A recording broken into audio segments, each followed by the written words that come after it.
Hi, I'm Larry. Welcome to the Thinking Room Report. Today's report, I'm going to talk about positivity in our lives. I'm very scientifically minded, philosophically minded.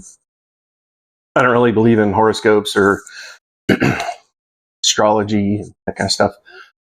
But they're useful for illustrating my point, which is you see what you look for. And if you go to a fortune teller, palm reader, whatever, tea leaves, and they say, something bad's going to happen to you. And you're like, go about your day. Good and bad things are going to happen to you that day. But if that's on your mind and something unfortunate does happen to you, you might be like, they were right. But if they said, hey, something really good's going to happen to you today, same thing might happen. Same events, same day.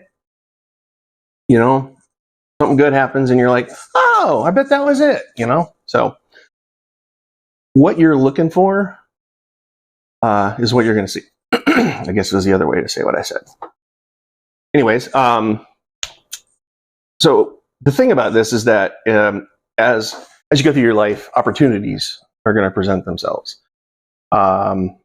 which basically means you can make a choice, and with that choice, there's some risk and there's potential reward, and you have to figure out is it a good opportunity based on how much risk and what could happen. And my cat is scratching the furniture. Stop it. And what the reward would be. So if you're kind of pessimistic, glass is half empty kind of thing, you may be inclined to overestimate the risk and underestimate the upside, and pass by some things that might be truly end up being good, possibly, promising, obviously. And I'm not saying you should be foolish, but I am saying this. When you have such an opportunity, for every minute you think about what could go wrong, make sure you spend at least another minute thinking about what could go right. And don't just ignore that. I've been pessimistic and optimistic. And I'll tell you that when I'm in a positive mindset, for a good amount of time, it feels like things just land in my lap, pretty amazing. And science kind of backs me up on this, and I'm going to link to some of it in the description below.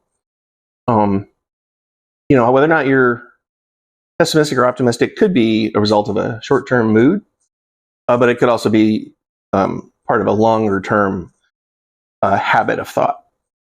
And I encourage you to be introspective. Think about what your thought habits are. And there's some very good science, I believe they call it cognitive behavioral therapy or something like that. It really does help you identify several very common thought distortions where you might not be perceiving reality the way that everyone else is. And it really helped me to study that. I think the link is called feelinggood.com or something like that. So check it out. Catch you in the next report.